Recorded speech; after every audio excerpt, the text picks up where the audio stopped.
Et pour nous, on va continuer et terminer ensemble, Dieu voulant, ce matin, notre étude dans l'Épître aux Éphésiens. Donc, j'aimerais vous inviter à ouvrir vos Bibles avec moi dans Éphésiens au chapitre 6. Éphésiens chapitre 6, et ce matin, on va lire la conclusion, la fin de la lettre de Paul aux Éphésiens dans les versets 21 à 24 de Éphésiens 6.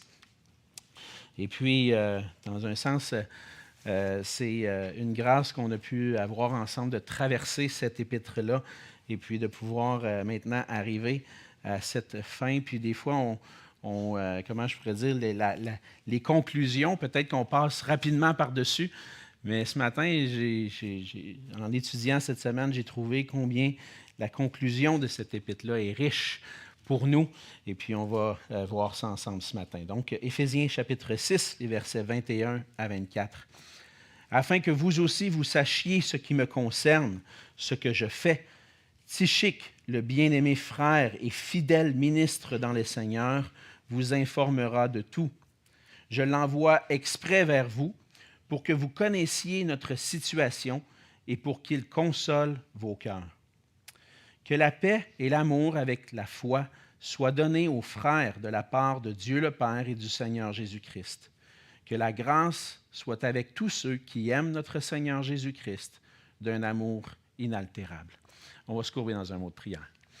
Oui, Seigneur notre Dieu, c'est une grâce que nous avons de pouvoir être ensemble ce matin, de pouvoir ouvrir ta parole.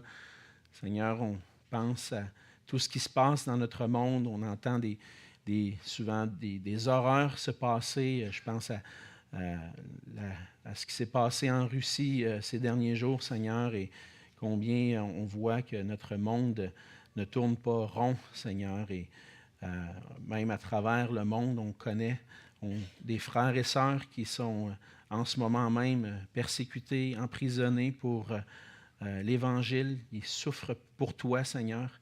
Et nous, on a cette liberté d'être ensemble. Et on veut te rendre grâce pour cela et te prier pour ceux qui souffrent pour ton nom, Seigneur. Nos frères et sœurs qui sont rassemblés, qui se rassemblent aujourd'hui, peut-être pas avec la liberté dont nous jouissons, mais on te prie que tu puisses être avec eux, être avec leur cœur, que tu puisses les fortifier par ta grâce, Seigneur, qu'ils puissent rester fermes en toi, dans le combat de la foi, et qu'ils puissent continuer de témoigner de toi, Seigneur Jésus, afin que ton nom puisse être puissamment proclamé là où ils sont et dans leur vie. Seigneur, on te prie pour nous ce matin, pour nos propres cœurs. Si on vient ensemble ce matin, Seigneur, c'est pour t'adorer. Et nous voulons t'adorer, Seigneur, en étant attentifs à ta parole. Donne-nous ce cœur, Seigneur, qui désire, comme le psalmiste le dit, qui soupire après des courants d'eau, qui soupire après toi, Seigneur, comme une biche soupire après des courants d'eau. Que notre âme puisse avoir faim et soif de toi, Seigneur. Puisses-tu disposer nos cœurs par ton esprit à recevoir ta parole pour être nourris dans nos cœurs, nourris spirituellement, et que tu puisses nous fortifier dans notre foi. Transforme-nous par ta parole ce matin, Seigneur, et que ton nom soit glorifié dans nos vies. C'est dans le nom de Jésus que je te prie. Amen. Amen. Il nous arrive souvent, même parfois, je pourrais dire parfois, mais même souvent aussi dans la vie, d'apprécier des moments ou des rencontres ou des moments particuliers qu'on ne voudrait pas que ça s'arrête. Vous avez probablement, si je vous demandais quel a été un des plus grands moments dans votre vie, les moments que vous avez le plus appréciés, peut-être que vous vous rappelez aussi que vous ne vouliez pas que ce moment-là s'arrête. Je me souviens, quand j'étais plus jeune, des réunions de famille où je voyais mes cousins et cousines très peu dans l'année, puis là, on se voyait à Noël, puis là, on s'amusait, puis on ne voulait pas que ça finisse, hein? On voulait se coucher aux petites heures. Et dans un sens, dans la vie, il y a toujours il y a des situations, des moments qu'on ne voudrait pas que ça s'arrête. Quand on prend des vacances, hein? Là, ça fait 3 semaines que je suis en vacances. Oh boy, ça ne me tente pas de retourner travailler. Hein? On veut que les vacances puissent continuer. Ou quand on passe du bon temps en famille, comme je le mentionnais, des fois, on ne veut pas que ça s'arrête. Il y a des bonnes choses dans la vie, puis on les apprécie. Et pour ma part, notre temps ensemble dans l'Épître aux Éphésiens a été un moment qui a été particulier, que j'aimerais pouvoir, que ça dure plus longtemps. On a traversé l'Épître aux Éphésiens, puis j'aurais aimé, un peu comme le pasteur, peut-être que vous connaissez le nom, c'est un pasteur anglais qui a eu un ministère il y a quelques décennies, Martin Lloyd-Jones, qui a prêché dans Éphésiens entre 1954 et 1962. Si vous calculez, ça fait 8 ans, presque 200 sermons dans l'Épître aux Éphésiens. Hey, j'aurais aimé ça. J'aurais aimé ça, mais en même temps, on grandit ensemble, puis on grandit à travers certains livres, puis des fois, on aborde d'autres sujets qui sont dans d'autres livres. Et puis, par la grâce de Dieu, bientôt, on va commencer une série dans un livre particulier, le livre d'Ecclésiaste. Et puis, ça va être un plaisir aussi de traverser ce livre-là avec vous. Mais en tant que chrétien, on oublie souvent, même des fois, même si on vit des moments particuliers, on oublie qu'on goûte en Jésus-Christ ce qu'il y a de meilleur. Les meilleurs moments, la meilleure relation qu'on puisse avoir, c'est avec le Seigneur Jésus-Christ. Et ça dure toujours. C'est des bénédictions spirituelles continuelles. Ça ne s'arrête pas. Qu'on soit dans Éphésiens ou dans un autre livre, si on est avec le Seigneur dans sa parole, ça va continuer. Et puis, dans notre marche chrétienne, on a continuellement besoin de la grâce de Dieu, de pouvoir goûter ces bénédictions-là, parce que c'est par sa grâce que le Seigneur nous aide à continuer, à persévérer dans la foi. Mais je crois que bien souvent, on oublie tous les bienfaits de la grâce de Dieu, les bienfaits que sa grâce nous accorde. Et il y a même des bénédictions qu'on ne réalise pas. Il y a des bénédictions qui nous viennent de la grâce de Dieu et qu'on n'apprécie pas ou on n'est pas conscient que c'est une grâce de Dieu, qui nous viennent de sa grâce. Et on arrive ce matin à la fin de notre étude dans l'Épître aux Éphésiens. Et dans cette épître, on a appris et on s'est rappelé de multiples bénédictions spirituelles qu'on a en Jésus-Christ. On a vu ensemble qu'on goûte la grâce qui se trouve en lui continuellement. Puis cette grâce-là nous amène à vivre d'une manière différente. On ne vit plus comme avant. Et étant donné que le Seigneur nous a fait goûter sa grâce et continue de nous faire goûter sa grâce, on veut maintenant vivre pour lui. On a appris dans l'Épître aux Éphésiens que dans l'humilité, on cherche à ne plus vivre comme on vivait autrefois, mais à vivre conformément à la volonté de Dieu. Paul a commencé son Épître aux Éphésiens en exposant aux chrétiens les multiples bénédictions spirituelles qu'ils ont trouvées en Christ. Si vous voulez aller relire Éphésiens 1, 2 et 3, vous allez relire et vous replonger, puis c'est pas à cause qu'on arrête Éphésiens, vu qu'on termine ce matin, que vous ne pourrez pas retourner dedans, puis aller continuer à lire et méditer sur ces passages-là. Mais Paul a commencé en exposant aux chrétiens les multiples bénédictions spirituelles qu'on trouve en Christ. Et ce qu'on retrouve dans la fin de cette lettre-là, c'est que Paul termine un peu comme il a commencé. Il rappelle que la vie chrétienne est rendue possible seulement par la grâce de Dieu. Et dans cette conclusion de la lettre, qui nous ramène un peu comme au point de départ, on va voir ensemble que pour persévérer dans la foi, les chrétiens ont besoin de la grâce inépuisable du Seigneur. Et comment se manifeste cette grâce inépuisable du Seigneur dans nos vies? On a vu plusieurs façons dont elle s'est manifestée, mais on va voir ensemble 3 éléments dans le passage de ce matin, 3 façons dont la grâce inépuisable de Dieu se manifeste dans la vie de l'Église. Et premièrement, la grâce inépuisable de Dieu se manifeste par des leaders qui encouragent les chrétiens dans la foi.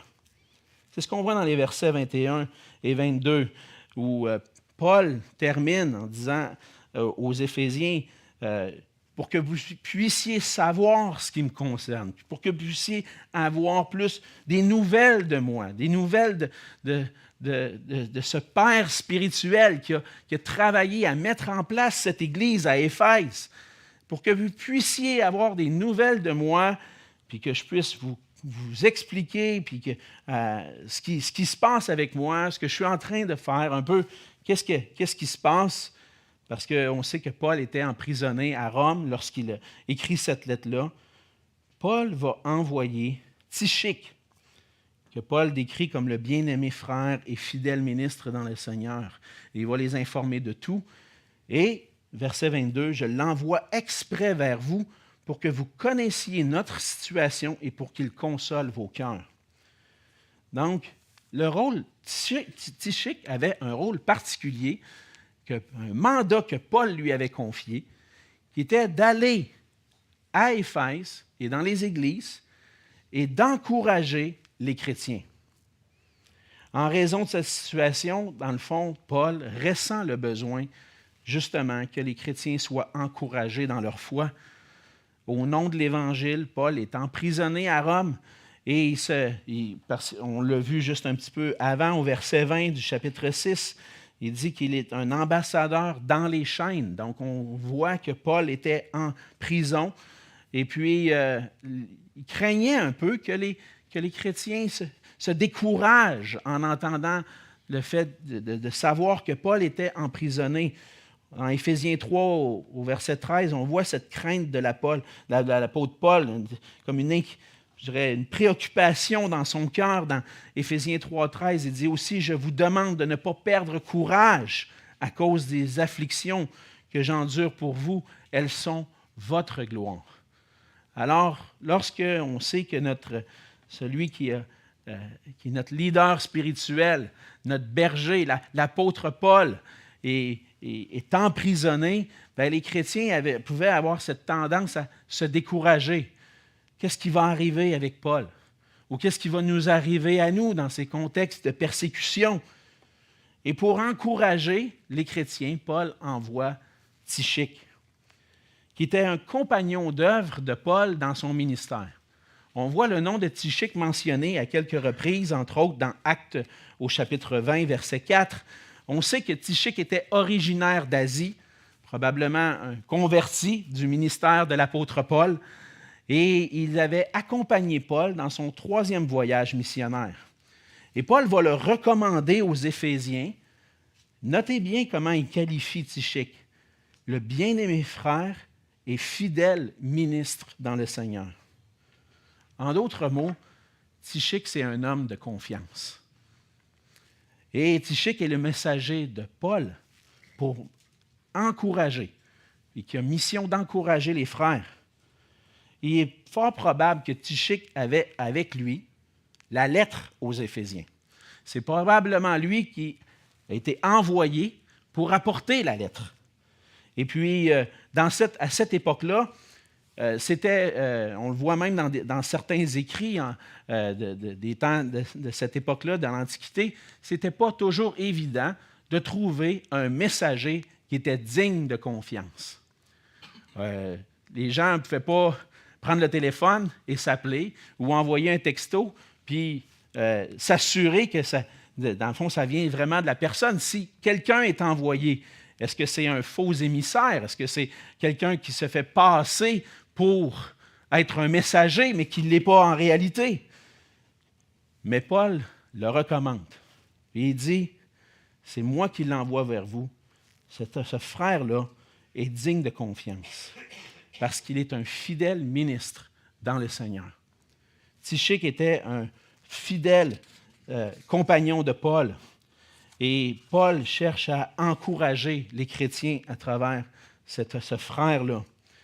Et cet encouragement que Tychique apporte vient avec des éléments. Qu'est-ce qui va encourager? Et donc, Paul savait que ce qui pouvait décourager les chrétiens, c'était de savoir qu'ils étaient emprisonnés. Maintenant, Paul veut les encourager en donnant des nouvelles de Paul, en disant, voici ce qui se passe avec moi. On voit que Paul avait une certaine liberté. Il avait la liberté de pouvoir écrire une lettre puis de l'envoyer. Il y avait des fois des gens qui venaient le visiter et il pouvait continuer d'avoir un certain ministère. Et tout ça pour encourager, consoler le cœur des chrétiens. Et on voit ici une équipe, 2 frères qui travaillent fort ensemble. Paul et Tychique qui travaillent pour consoler, pour encourager, pour fortifier les chrétiens dans les moments difficiles qu'ils peuvent vivre. Et c'est un des plus grands besoins de l'Église, je dirais aujourd'hui, mais aussi dans tous les temps. Ce grand besoin, ce sont des leaders qui fortifient les chrétiens par la parole.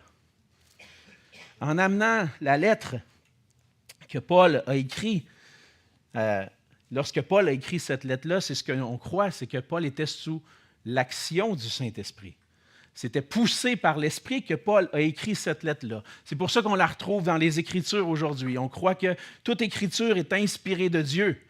Et Paul, poussé par le Saint-Esprit, comme apôtre de Jésus-Christ, a un message pour cette Église-là. Et lorsque Paul écrivait, il écrivait les paroles qui venaient du Saint-Esprit pour encourager les frères et les sœurs dans la foi. Paul, on l'a vu, on va faire... Qu'est-ce qu'il leur dit dans Éphésiens? Il leur rappelle toutes les bénédictions spirituelles qu'ils ont reçues en Jésus-Christ. Vous êtes découragés à cause que je suis emprisonné? On va se rappeler ensemble. On va travailler ensemble à se rappeler toute la grâce de Dieu pour nous, les bénédictions spirituelles. Qu'est-ce qui va encourager mon cœur dans les circonstances difficiles? C'est de me rappeler tout ce que le Seigneur a fait pour moi. Paul leur rappelle les bénédictions spirituelles qu'ils ont dans le Seigneur, la grâce du salut en Jésus-Christ, la paix avec Dieu, la paix entre les frères, la grandeur de l'amour de Dieu pour eux.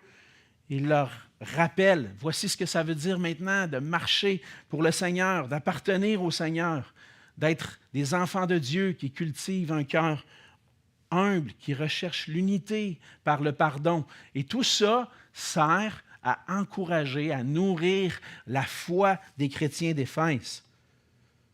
Aujourd'hui, les leaders de l'Église doivent être des serviteurs fidèles, des ministres fidèles, comme Tychik, comme Paul, pour, sans relâche, encourager et fortifier les chrétiens dans la foi par la parole de Dieu. C'est ce qu'on travaille à faire en vous exposant. Je n'ai pas de difficulté à voir Tychik arriver avec la lettre de Paul et prendre le temps de l'expliquer aux Éphésiens pour qu'ils puissent être encouragés dans leur foi. Voici ce que Paul a voulu vous communiquer ici, là. Il voulait vous rappeler les bénédictions spirituelles. Et nous, qui avons cette lettre-là aujourd'hui, on veut, comme leader, vous l'exposer pour que vous aussi, vous soyez encouragés dans votre foi, fortifiés dans la foi. Parce qu'il va arriver des moments où on va être découragé, des moments difficiles, pour toutes sortes de raisons.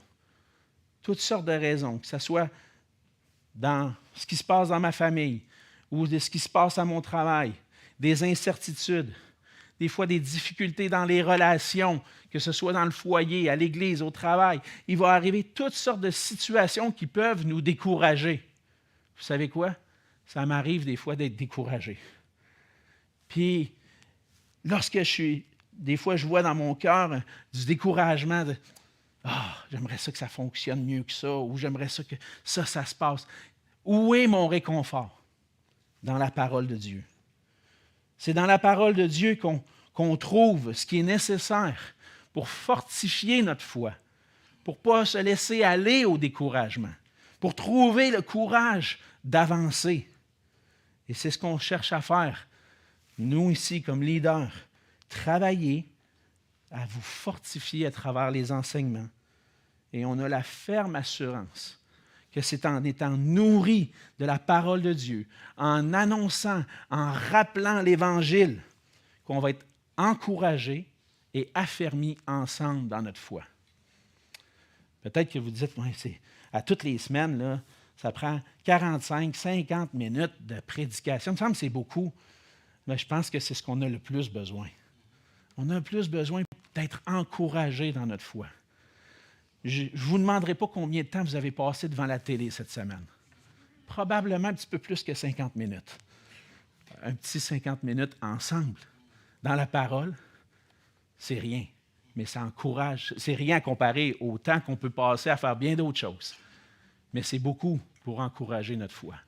Puis Puis c'est pour ça qu'on tient à ça. On tient, puis dans nos autres rencontres, on veut s'encourager ensemble. C'est ce qu'on veut faire. Parce que c'est par la parole, inspirée par l'Esprit de Dieu, que l'Esprit de Dieu apporte la consolation. L'Esprit de Dieu apporte sa consolation à nos cœurs et on est affermis dans la foi. Lorsqu'on est découragé, souvent ce qui va nous encourager, c'est quelqu'un qui vient à côté de nous et qui nous encourage par ses paroles. Mais en tant que chrétiens dans notre foi, c'est la parole de Dieu qui nous encourage. Mais c'est aussi les frères et sœurs qui nous encouragent, des leaders qui enseignent la parole de Dieu fidèlement pour qu'on puisse grandir ensemble. Parce que sans la connaissance qui vient de la parole, sans la transformation du Saint-Esprit dans nos cœurs, on ne peut pas vivre avec persévérance dans la foi. On a besoin de la parole de Dieu pour nous fortifier. Et c'est pour cela que l'Église a besoin aujourd'hui de leaders, de serviteurs, de ministres fidèles qui enseignent droitement la parole de Dieu pour qu'on soit affermis dans la vérité. Une chose qui est importante, puis là, j'ai comme un peu de prêcher pour mon clan. Hein? Vous avez besoin des leaders qui prêchent. Puis là, le gars, il est là en train de prêcher. Ben oui, on comprend, là, tu défends ton point, Alex. Hein, c'est ça? On comprend ton point. Mais j'ai déjà été grandi dans l'Église à un moment où je n'étais pas pasteur. Et si je peux louer le Seigneur aujourd'hui, bénir le Seigneur aujourd'hui, c'est que j'ai pu grandir dans des églises où il y avait des serviteurs fidèles, qui ont mis l'importance sur la parole de Dieu, qui m'ont permis de grandir dans ma foi. Et on a besoin de réaliser, les chrétiens d'aujourd'hui, l'Église a besoin de réaliser qu'elle a besoin de leaders fidèles. Une des pires choses que j'entends aujourd'hui, puis que je crois qui est complètement contraire au plan de Dieu, c'est ma vie spirituelle, c'est entre moi et le Seigneur. Je n'ai pas besoin de l'Église, puis encore moins des pasteurs. Vous avez déjà entendu ça, hein? Avez-vous déjà dit ça? Je ne vous pose pas la question pour que vous me répondiez. Mais ça se peut que ça soit déjà arrivé. Je n'ai pas besoin, moi, de l'Église. De toute manière, c'est un paquet de troubles. Toutes les fois que je vais là, il y a tout le temps de la chicane. Il y a tout le temps quelque chose qui se passe, puis lui, quand il prêche, il est plate. Là. Pas besoin de ça, moi. Moi, j'écoute un bon prédicateur sur Internet. Hey, lui, il a l'affaire. Il est à l'autre bout du monde, il ne me connaît pas, mais moi, je l'aime. Fait que je vais écouter lui. Mais le Seigneur a placé l'Église, puis je vais dire plus clairement, l'Église locale, au cœur de son plan pour nous, pour la vie chrétienne. C'est vrai que l'Église, c'est peut-être pas toujours attrayant. C'est vrai que l'Église, des fois, on peut, avec le temps, avoir vécu des situations difficiles, des épreuves dans nos relations avec les frères et sœurs. C'est vrai, puis je vous le concède, qu'il y a tellement d'églises où il n'y a pas de bons leaders spirituels qui prêchent la vérité. Puis il y en a de plus en plus aujourd'hui. C'est bien malheureux, puis je dirais que même dans le monde chrétien, même dans le monde évangélique, ça arrive encore aujourd'hui. Mais ce n'est pas parce que certains ne font pas bien leur travail que tout le plan de Dieu doit prendre le bord. On ne doit pas jeter le bébé avec l'eau du bain. Hein? Vous connaissez cette expression-là? C'est vrai, il y a des églises qui ne fonctionnent pas bien. Il y a des églises où le leadership n'est pas intègre dans la vérité. Mais on doit travailler à multiplier des églises qui sont fidèles à la parole. Ça ne veut pas dire qu'on met tout le plan de Dieu de côté. On doit travailler à établir des leaders fidèles. Puis on doit réaliser que l'Église, c'est le plan de Dieu. On le voit dans les Écritures, on l'a vu ensemble dans Éphésiens. Ça fait partie du plan de Dieu parce que Jésus a dit « Je bâtirai mon Église ». Ça fait partie de ce que Jésus veut pour nous. L'Église est au cœur du plan de Dieu pour nous. Puis c'est pour ça que c'est nécessaire de se placer sous l'autorité de leaders spirituels fidèles au Seigneur, Des leaders qui vont enseigner droitement la parole dans le but d'apporter la consolation qui vient de la parole, d'apporter l'encouragement qui vient de la parole, puis de fortifier notre foi dans toutes les circonstances qu'on peut vivre. La grâce de Dieu se manifeste par des leaders qui travaillent à encourager les chrétiens dans la foi. Deuxièmement, une autre façon dont la grâce de Dieu se manifeste, c'est à travers des leaders aussi, mais des leaders qui prient pour le bien de l'Église. On voit dans les versets 23 et 24 que Paul termine sa lettre avec des souhaits, mais en réalité, on pourrait plus dire que c'est plus que des souhaits, c'est la prière de Paul pour les chrétiens, que la paix et l'amour avec la foi soient donnés aux frères de la part de Dieu le Père et du Seigneur Jésus-Christ, que la grâce soit avec tous ceux qui aiment notre Seigneur Jésus-Christ d'un amour inaltérable. Et dans un sens, Paul est en train d'exprimer sa prière. Je veux que vous ayez la paix. Je veux que vous ayez l'amour avec la foi. Je veux que vous goûtiez la grâce de Dieu.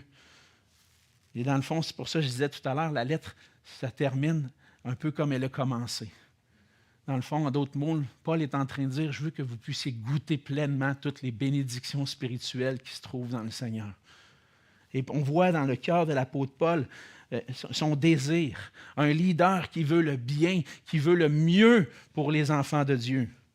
Puis on a vu que Paul est un homme de prière pour l'Église. On a vu dans Éphésiens 2 autres prières, puis peut-être on pourrait identifier d'autres éléments ça fait partie de la prière de Paul. Mais entre autres, dans Éphésiens 1, Paul commence en énumérant les bénédictions spirituelles. Et au verset 15, on va se rappeler ensemble des prières de Paul. Il dit, « C'est pourquoi moi aussi, ayant entendu parler de votre foi au Seigneur Jésus et de votre amour pour tous les saints, je ne cesse de rendre grâce pour vous. Je fais mention de vous dans mes prières, afin que le Dieu de notre Seigneur Jésus-Christ, le Père de gloire, vous donne un esprit de sagesse et de révélation dans sa connaissance, qu'il illumine les yeux de votre cœur pour que vous sachiez quelle est l'espérance qui s'attache à son appel, quelle est la richesse de la gloire de son héritage qu'il réserve aux saints, et quelle est envers nous qui croyons l'infinie grandeur de sa puissance, se manifestant avec efficacité par la vertu de sa force. » Pensez à des chrétiens découragés qui lisent ça. Wow! Hey, Paul, il veut le mieux pour moi. Il veut que je grandisse dans la connaissance de mon Seigneur, que je puisse saisir davantage sa puissance, sa gloire dans ma vie. Il veut que je sois encouragé. Un peu plus loin dans Éphésiens 3, Paul prie encore pour le meilleur pour les chrétiens. Éphésiens 3, verset 14, « À cause de cela, je fléchis les genoux devant le Père, de qui toute famille dans les cieux et sur la terre tire son nom, afin qu'il vous donne, selon la richesse de sa gloire. » Hey, je me souviens d'avoir prêché ça, mais c'était bon. « D'être puissamment fortifié par son esprit dans l'homme intérieur, en sorte que Christ habite dans vos cœurs par la foi, étant enraciné et fondé dans l'amour, que vous puissiez comprendre avec tous les saints quelle est la largeur, la longueur, la profondeur, la hauteur, et connaître l'amour de Christ qui surpasse toute connaissance, en sorte que vous soyez remplis jusqu'à toute la plénitude de Dieu. » Tu lis ça, puis tu pars, tu dis, « Hey, là, c'est correct, là, aujourd'hui, là, aucun problème. » Je veux rouler, là. Mais c'est notre prière pour vous. C'est la prière de Paul, puis c'est notre prière en tant que leader. Paul prie, puis dans sa conclusion, continue de prier pour la paix, l'amour. Il veut que ça continue tout ça. Ce n'est pas à cause que l'épître se termine que la vie chrétienne se termine. Elle va continuer. Puis toutes les bénédictions spirituelles qui se trouvent en Jésus-Christ vont encourager les chrétiens à continuer. Et on voit dans le cœur de l'apôtre Paul un désir, son désir, qu'il puisse goûter la grâce de Dieu pleinement. C'est la prière ici d'un pasteur, d'un berger qui cherche le mieux pour les membres de l'Église. Et c'est une grâce pour l'Église d'avoir des leaders avec un cœur qui désire le mieux pour eux, qui prie pour eux, qui demandent à Dieu la grâce pour les frères et sœurs. Ça encourage l'Église dans la foi, ça les encourage aussi à dépendre de Dieu, comme on a vu ensemble. Les chrétiens ont besoin des prières de leurs leaders. Ça nous rassure quand on sait qu'un frère ou une sœur prie pour nous. On vit des difficultés, puis on sait que quelqu'un prie pour nous. Et puis il vient le dimanche matin me voir ou à la réunion de prière. Puis comment ça s'est passé cette semaine? Tu avais tel défi devant toi. Comment ça s'est passé? Viens, on va prier ensemble. Ça, c'est encourageant. J'aime ça quand un frère vient me voir et propose, hey, j'aimerais ça prier pour toi. Oui, absolument, un frère ou une sœur. Il vient, oui, on va prier, c'est sûr, c'est encourageant. Ça m'encourage. C'est encourageant de savoir que des frères et sœurs prient pour nous, mais aussi que nos pasteurs, nos bergers prient pour nous. Pas parce qu'ils ont une meilleure écoute puis une place privilégiée auprès de Dieu. Il y en a qui peuvent penser ça des fois. Alexandre, toi, tu es pasteur, toi, le Seigneur t'écoute. Il m'écoute autant que vous. Mais parce que ça touche notre cœur quand des leaders, des bergers nous tiennent à cœur. Puis je me souviens d'avoir eu des pasteurs, des bergers dans ma vie qu'à certains moments donnés, on dirait que le Seigneur a fait exprès. Ils sont venus pour m'encourager dans ce que j'étais en train de vivre. Et c'est notre désir pour vous aussi, qu'on puisse être des leaders qui prient. Vous savez, des fois, on a souvent, chaque mois, on a une réunion du conseil, mais ça ne veut pas dire qu'on ne se parle pas entre-temps, mais on avait une réunion du conseil. Puis des fois, on se parle dans le blanc des yeux, comme on dit. Hein? Des fois, on réalise des choses dans notre ministère à l'Église. Puis dernièrement, on a réalisé quelque chose. On a dit, on ne prie pas assez, ensemble, pour l'Église. Et puis, on a eu une discussion sur ce sujet-là, puis on s'est donné comme objectif, en plus d'avoir une réunion d'administration, d'avoir une réunion de prière chaque mois pour prier pour les frères et sœurs. On prie pour vous régulièrement, individuellement, séparés, chaque jour. Je le sais, les frères ont à cœur l'Église, puis ils prient. Mais prier ensemble, ça nous encourage à continuer de prier. Puis on a pris cette résolution-là, de dire, les frères, on a besoin de s'arrêter ensemble et prier. Prier davantage pour l'Église. Maintenant, vous le savez, venez nous voir. Si vous avez quelque chose en particulier, vous avez une requête, un sujet de prière particulier, chaque 3e dimanche du mois, là, Dieu voulant, on veut se rencontrer puis prier pour l'Église. Si vous dites, j'aimerais ça que mes pasteurs prient pour moi, bien, venez nous partager votre requête. Ça va être une manière pour nous de vous encourager dans la foi, mais aussi d'amener les fardeaux aux pieds du Seigneur. Vous n'êtes pas seuls. On est ensemble, puis on veut partager les fardeaux avec vous. Parce qu'on veut que vous sachiez. On vous aime profondément. On vous aime, puis on veut demander au Seigneur que cet amour-là grandisse, puis qu'on puisse prier pour le meilleur pour vous. Mais c'est quoi le meilleur qu'on peut demander au Seigneur pour vous?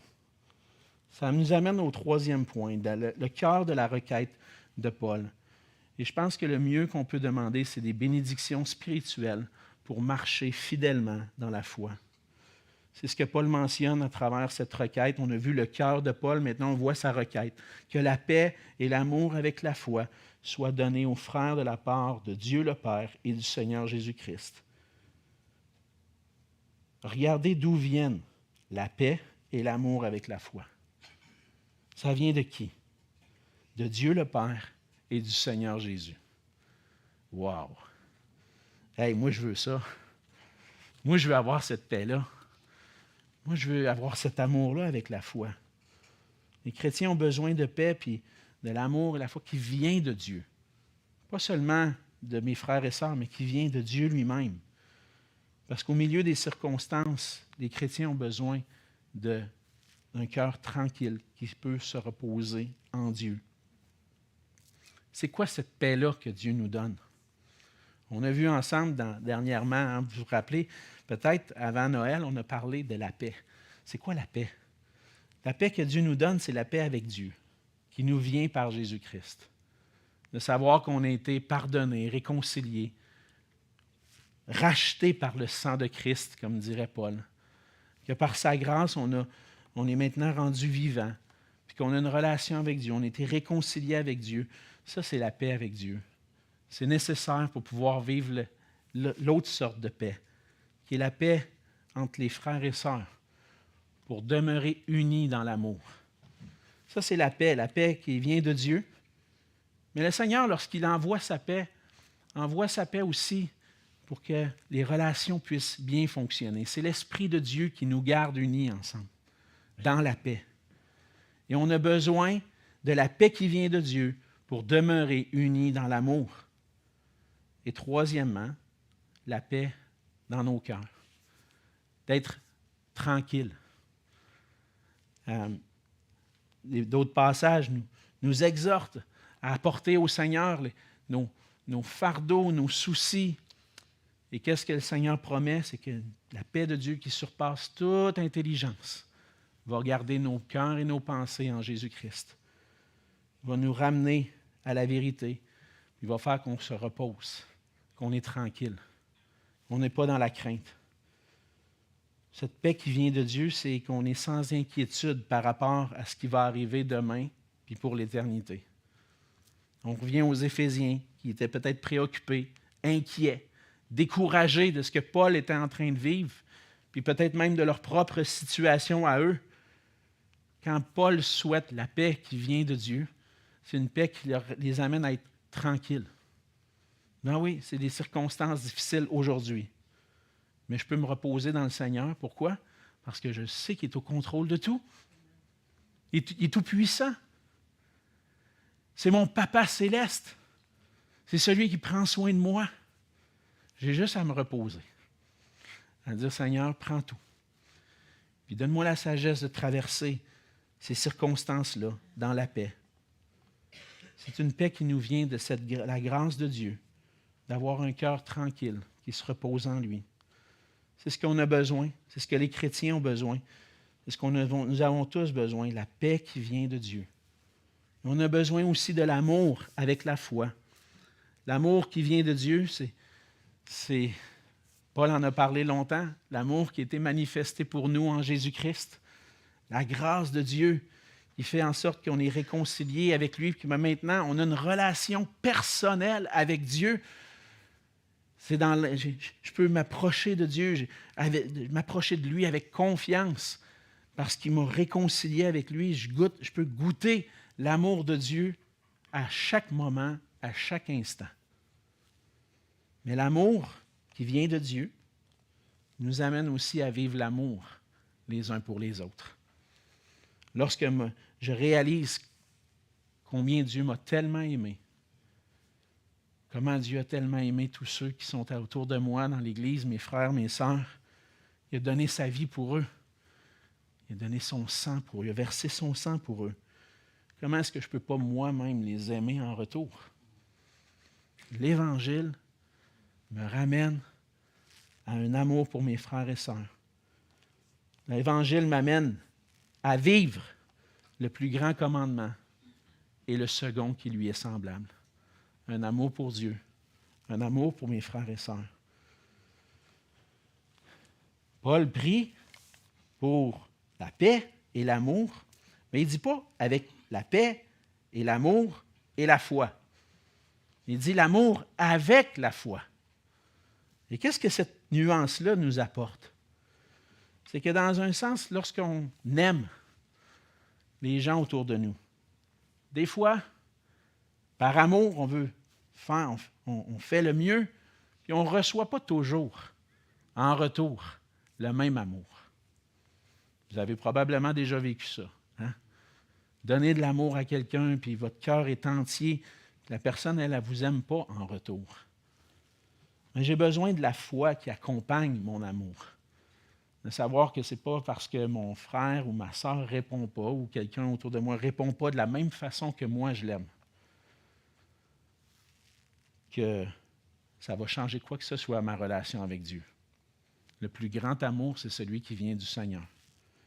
Puis le plus grand amour qui vient du Seigneur, j'ai besoin de la foi qui l'accompagne pour avoir confiance. Oui, Seigneur, tu m'aimes, Tu m'amènes à aimer, puis peu importe ce qui va arriver dans mon amour pour les autres, ça se peut que je sois attristé. On voit dans les Écritures, Jésus a été attristé par ses disciples. Paul a été attristé par certains compagnons qui l'ont abandonné. Et ça va arriver. Il n'y a pas le même amour qui répond. Mais qu'est-ce que je fais confiance à Dieu? Ça se peut que des fois, les relations soient tendues. Puis on ne vit pas un amour. Je vais donner de l'amour. Puis je vais faire confiance que Dieu va s'occuper du restant. Si ça ne marche pas, si ce n'est pas dans l'unité, je vais aimer en cherchant l'unité. Souvent, je donne cette illustration-là à mes enfants. Ils arrivent à la maison des fois, puis « Ah, à l'école, aujourd'hui, il y a un tel, il m'a fait ça, il m'a dit ça. » Puis des fois, en pleurs, surtout ma fille, un petit peu plus... Elle a un cœur sensible. Romiane arrive, elle a dit telle affaire, c'est même pas vrai. Puis comment je l'encourage? Je l'encourage avec l'Évangile. C'est pas parce que quelqu'un te rejette que Dieu te rejette. Hein? Fait que, il y a quelque chose que tu peux avoir confiance. Les gens autour de toi sont bien imparfaits. C'est des pécheurs. Ils vont te faire du mal. Attends-toi à ça. Tu fais juste commencer à voir ce qui se passe dans la vraie vie. Parce que ça se peut que tu arrives un jour sur le marché du travail et que ça soit bien difficile envers quelqu'un qui ne t'aime pas. Comment tu vas le supporter? Comment tu vas... Bien, toi, cherche à être un ami pour les autres, même si les autres ne veulent pas être ton ami. Ça, c'est manifester l'amour de Jésus-Christ, un amour inconditionnel. L'amour que l'Évangile apporte dans nos cœurs. Je vais me donner, je vais me sacrifier, je vais donner tout sans rien attendre en retour, mais en faisant confiance au Seigneur. Et c'est ça l'amour avec la foi. Ça englobe toutes sortes de choses. On pourrait passer des heures là-dessus, faire comme Martin Lloyd-Jones, puis prêcher 1 an sur le verset 23. Non, c'est pas vrai. Il n'a pas fait ça. Mais les chrétiens ont besoin de la paix avec Dieu, la paix entre eux. Ils ont besoin de l'amour avec la foi, mais la foi qui accompagne cet amour-là pour faire en sorte qu'ensemble, on grandit dans la grâce de Dieu. Et finalement, le dernier élément que Paul mentionne au verset 24, il prie pour la paix, l'amour avec la foi, il prie pour la grâce. Il dit que la grâce soit avec tous ceux qui aiment notre Seigneur Jésus-Christ, un amour inaltérable. La grâce de Dieu, c'est sa bonté à manifester envers nous. Puis en somme, la grâce de Dieu englobe tout dans le fond. Hein? C'est tout ce que vous avez, les bénédictions spirituelles. Mais toutes les bénédictions spirituelles que vous avez goûtées au moment de votre conversion, ça continue encore, cette affaire-là. La grâce de Dieu est inépuisable. L'Épître aux Éphésiens termine, mais la vie chrétienne se continue. Mais comment elle va continuer? Parce que je puise dans la grâce inépuisable de Dieu. Et je sais que Dieu nous donne sa grâce. C'est une grâce qui nous accompagne chaque jour dans tout ce qu'on vit. Elle est continuelle, inépuisable. Et on peut dire ça de cette façon-là, dans tous les temps, il n'y aura jamais un moment, un instant, une fraction de seconde où la grâce de Dieu pour ses enfants va être épuisée. Parce qu'elle va toujours être là. Une grâce surabondante qui nous aide à continuer. Et c'est ce qu'on a besoin dans notre vie de tous les jours. Il n'y a jamais rien qui va faire en sorte qu'on va être séparé de l'amour ou de la grâce de Dieu, mais on a besoin de cette grâce-là pour persévérer, pour avancer. On doit toutefois travailler à veiller sur notre cœur. Parce que Paul mentionne quelque chose d'intéressant, que la grâce soit avec tous ceux qui aiment notre Seigneur Jésus-Christ d'un amour inaltérable. Dans le fond, ceux qui goûtent réellement la grâce de Dieu, c'est ceux qui ont un amour pour Dieu. Ouais. Ça, c'est les œuvres avant la foi.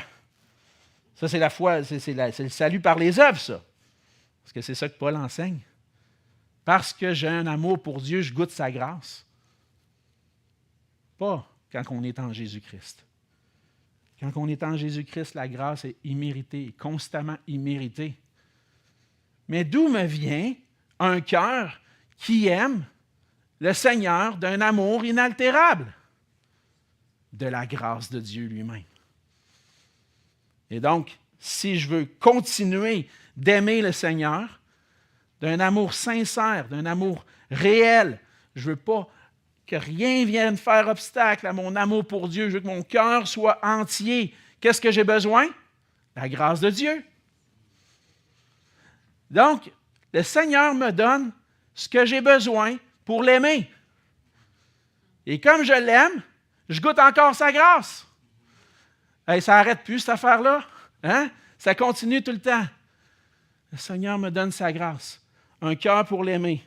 Puis quand je l'aime, puis que mon cœur est entier pour lui, j'apprends à goûter davantage sa grâce. Amen. Je n'ai pas besoin d'autre chose, là. J'ai tout ce que j'ai besoin dans le Seigneur. Et si on veut persévérer dans notre marche, on peut persévérer en comptant sur sa grâce. Puis le Seigneur a encore de multiples bénédictions spirituelles en réserve pour nous. On a vu ensemble ce matin que pour persévérer dans la foi, on a besoin de la grâce inépuisable du Seigneur. Cette grâce se manifeste de 3 façons dans le passage.